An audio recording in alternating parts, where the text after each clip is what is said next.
Today we're going to take a look at using video in the classroom and some tools that can help make that a little more efficient and effective. Using video in the classroom is an outstanding way to reinforce ideas, skills, concepts to our students. It's also a great way to differentiate. On your teacher evaluation, when an administrator says, "And how are you going to differentiate?" using video is a great way to get a mark on your teacher evaluation rubric. There are millions of videos available for use in the classroom. Some of them are outstanding, some of them are not so great, and some of them are downright creepy. But with a little bit of search and research, you can find some great resources that are pre-made. You don't have to do anything. There are 3 tools that can help you more efficiently use video in your classroom. Tubetop, which allows you to take a longer video and chop it down to something short and usable. There's Blubber, which allows you to take a video that's pre-made, something that someone else created, and add trivia questions to it. It's a great way to create study guides. You can even assign students to create these to use with other students. The final one is Popcorn Maker. And this is a program where you can, and it's free, you can take video that someone else made, 2, 3, 4, maybe 8 of them, string them together into one long video to share with your class. Let's go ahead and get started. Let's start out by taking a look at Tubetop. I'm going to start out by going to tubetop.com. There it is. And you will get this very simple screen. It asks you if you want to download, and if you're using a Mac or a PC, you can go ahead and download Tubetop right onto your desktop and use it from there. I think it's just as easy to bookmark the website and use it on the website. I found a video that I'd like to use on the water cycle here on YouTube, and it's from the NBC Learning Collection.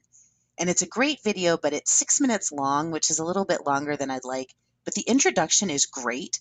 And I've turned the volume off here, but it has a really nice introduction that talks about how all the water on Earth is all the water that's ever been, and how fresh water is millions of years old. And it goes for about 30 or 40 seconds. And I'm actually going to find the spot where I want to stop it. And you can do this just by grabbing this little circle down here on the player and moving it back and forth. And at this point, I'm going to stop it right where this woman starts to speak, and I want to even back it up just a little bit. And sometimes this takes just a minute. And right there, I want to go from the very beginning of the video to 50 seconds in. And if you look right here, down here at the bottom of the player, it shows you how far you're into the video and how long the video actually is. That's what those 2 numbers are. So to use Tubetop, you need the URL of the video, and the URL is just the web address. So I'm going to go ahead and highlight it and copy it. And I'm going to toggle over here to Tubetop, and where it says enter keyword or YouTube URL, I'm going to enter the URL, but if you'd like to search YouTube videos right from this spot, it will do that also. Let me show you what that looks like.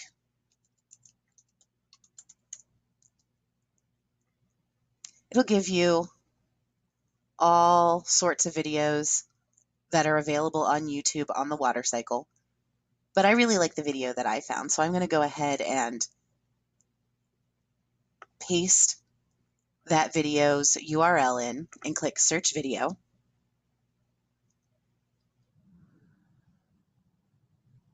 And at this point, I'm going to go ahead and pause it. And there isn't really a way to get rid of the volume here. So there are 2 ways that you can chop the video. You can watch it from this point and move these little sliders along to slide it along to the points where you'd like to use it. Or you can start here in these little time boxes that say start and end, and just put in the times if you've already determined where you'd like to go. And I want to start at the very beginning, and I want to take it to 50 seconds. And then click Update. And as you can see, it'll show just that part of the video.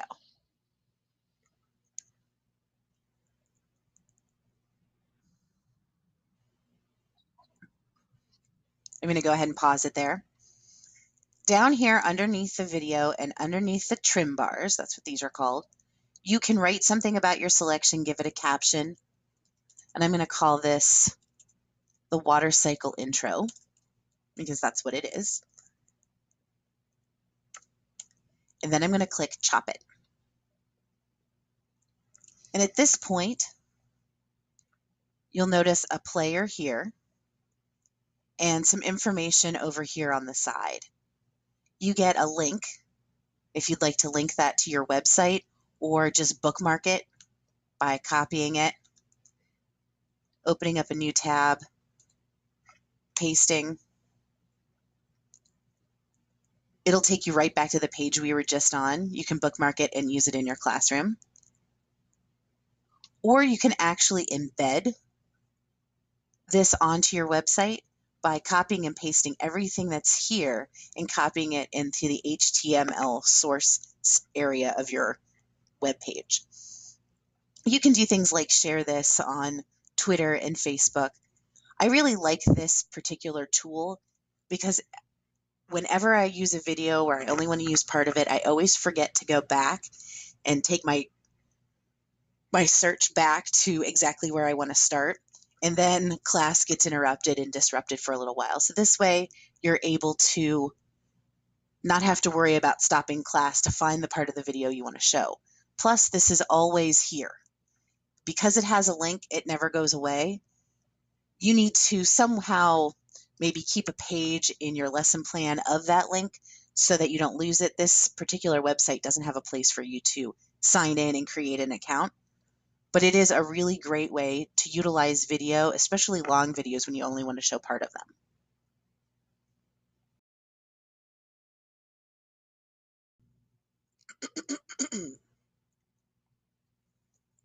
Let's take a look at Blubber.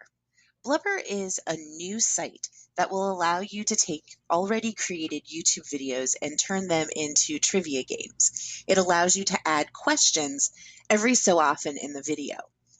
One of my suggestions is before you start is find your video and write the questions that you'd like to add to it to have your students answer. This is a great way to make more interesting study guides.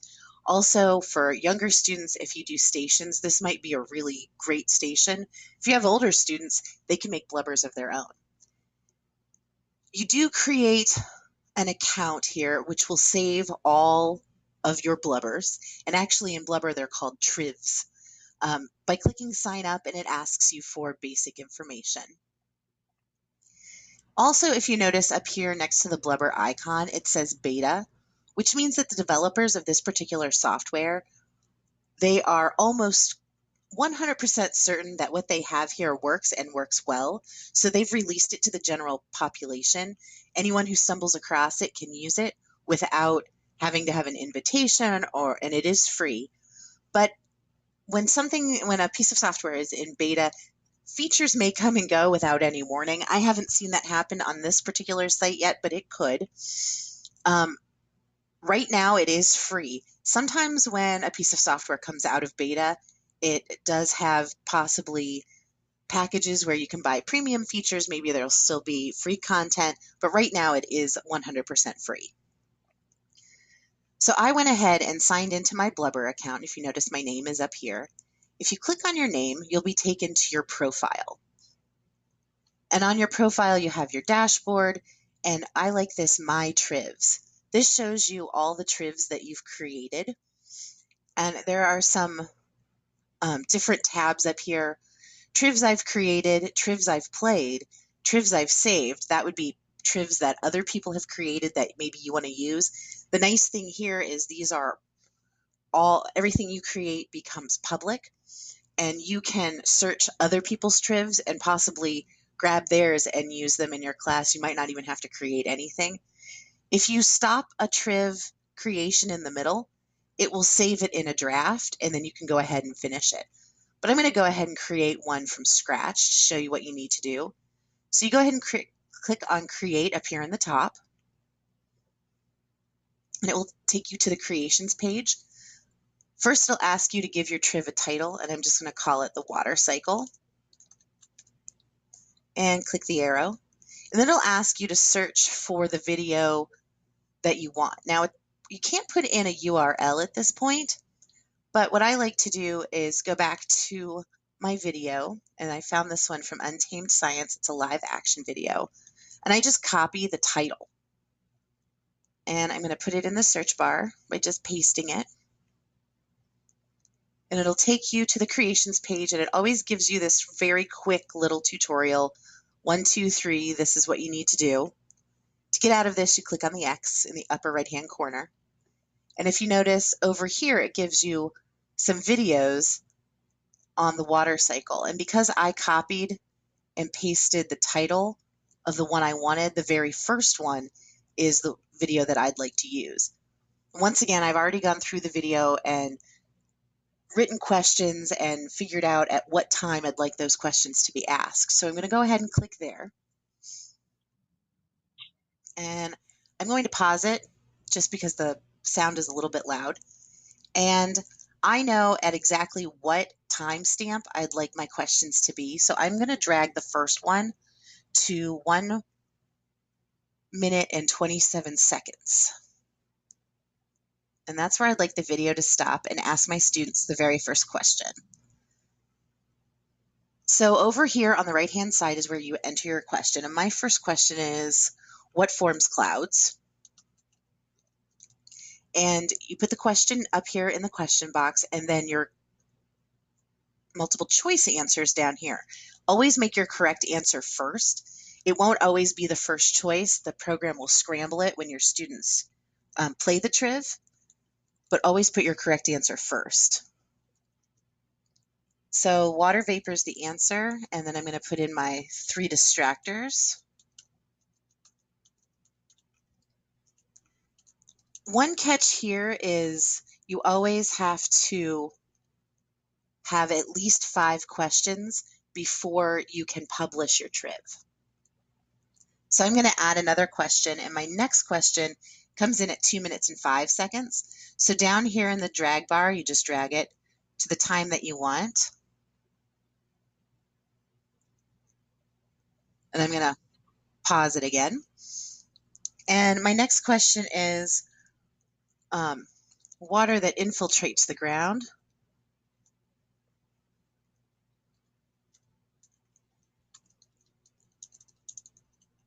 is called what?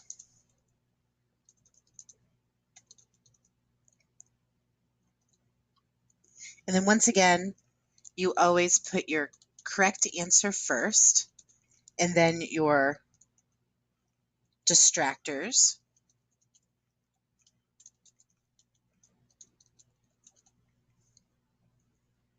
And once again, like I said, you have to put in 5 questions.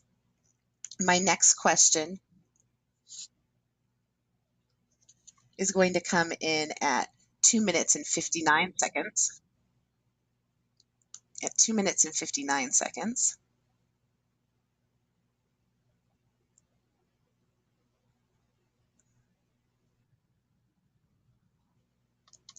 And I'm sorry about the sound. There's no way to turn the sound completely off here, so I have to keep pausing it. My next question is, how does water get into the air?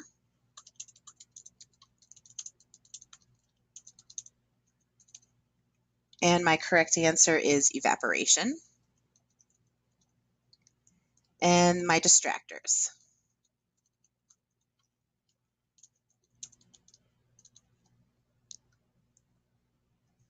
And my next second to last question comes in at 3:26. This is why it's so important that you watch this video first and decide where you want your questions and what questions you want to ask. And this question is, what percentage of atmospheric water comes from evaporation?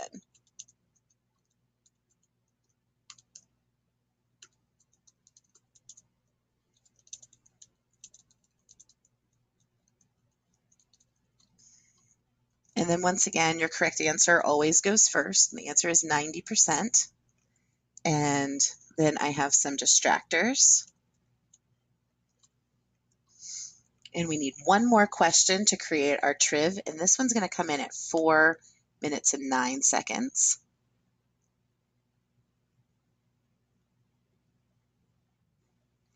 And my last question is, transpiration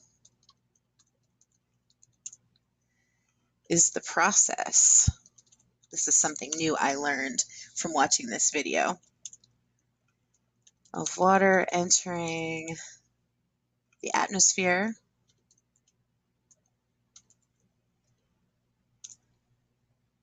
from, and the answer is plants, which I did not know, so I learned something new today. And I'm going to put in my distractors. And some of my distractors come from other things that have been said in the video, which is another reason why you should watch the video. And I have my 5. And if you notice down here, your questions actually pop up. This is question 1, and you can go back through and edit them if you need to. And maybe you misspelled something, or maybe you want to change one of your distractors. Maybe you had the wrong answer. When you have your 5, you can go ahead and click I'm done. And then it'll ask you to add some details. What is this on? We'll add education and also tech and science. And you click publish.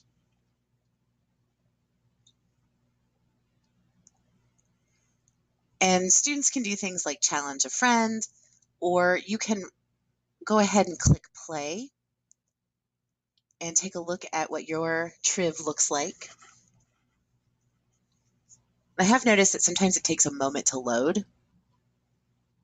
You get a countdown.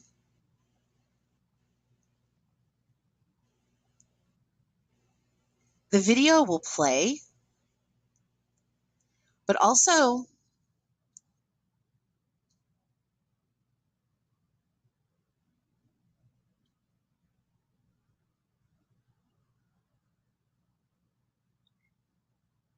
you have the ability to skip the video and your questions will come up. You also have just a very short period of time to answer.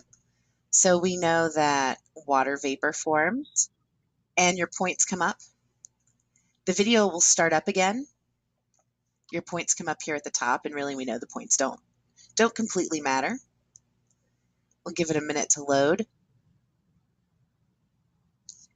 We're going to go ahead and skip so you can see the next question. We know that this one is groundwater. One nice thing about this particular program is you can copy and paste. I'm going to shut that off there. You can copy and paste the URL and add it to your website. You can create a tiny URL and push it out to your students in any way that you'd like, so all students can do the practice on the triv. One thing is this does not collect the scores, so it really can't be used as a formative assessment, but it can be used as a study guide. It can also be used as something nice that students create to challenge one another. I think this is a really, really great product so far, and I think it has a lot of implications from very, very young grades all the way up to high school.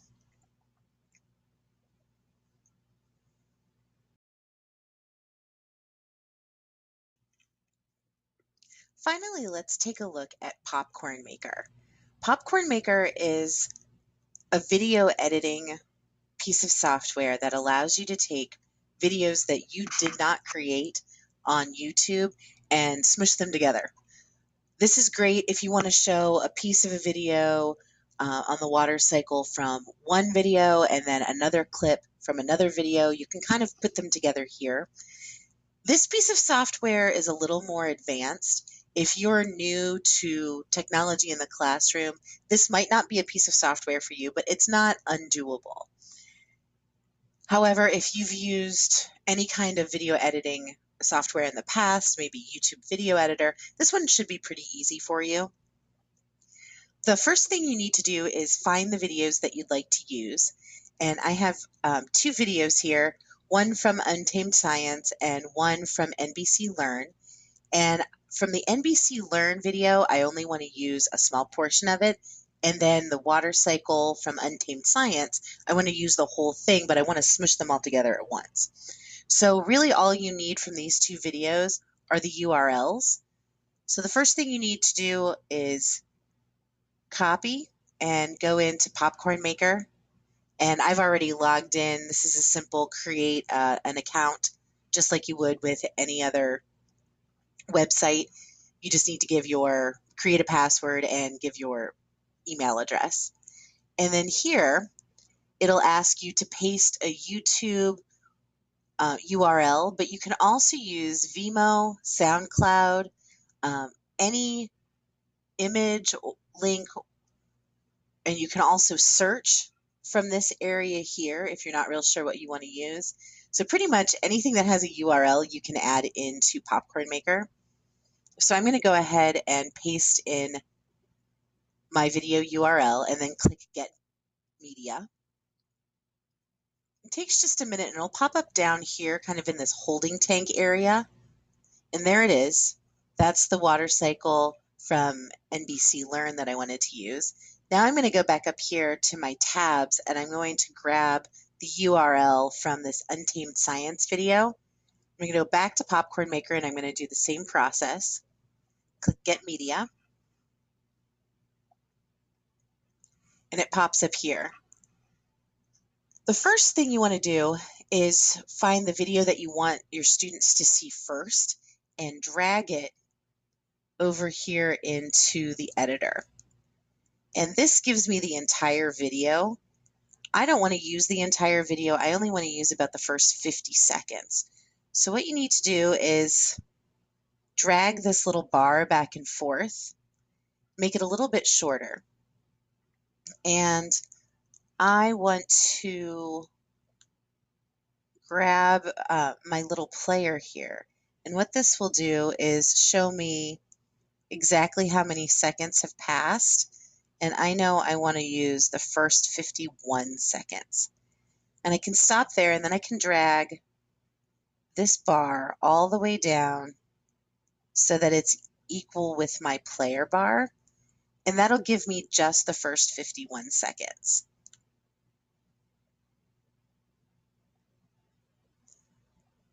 Then I know I want my students to see the entire video from Untamed Science. So to get that into this video that's going to be all smushed together, I'm going to go back up here to Media. And if you notice, I get back here to my holding tank.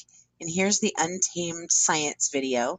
And I'm going to pop it down here. And see it creates another layer. And I'm going to drag this so that the two videos just kind of meet up right here on this line. And you really don't want them to overlap or you'll get some of the sound to overlap. And like I said, this is one that if you don't have a whole lot of experience with video editing, it might take you some time to get used to it. But it's really not all that hard. There are lots of other things you can do. You can take part of a video with a song in it, and maybe you want to take just part of the song. You can loop it. It has quite a few features. This one I've just started using, and I found it has some really great features, more so than the YouTube video editor that YouTube has just recently released. So once you get your videos exactly where you'd like them, you can click Save. And it asks you to give your project a name, and I'm going to call this the water cycle.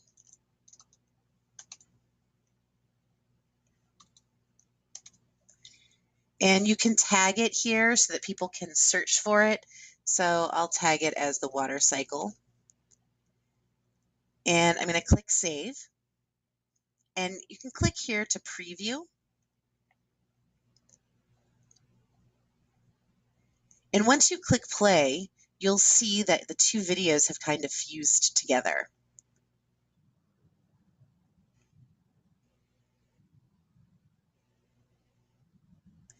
And I'm actually going to grab this and take it a little further out so you can see where the two videos come together.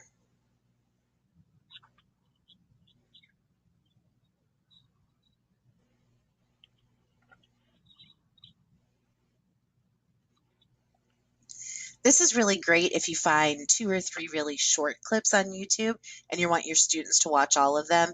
You won't have to keep running back and forth to either your smartboard or your computer. You can just have them all strung together at once. The nice thing about this too is if you copy this URL and either bookmark it or save it, you can link it to your website. Also, you can share.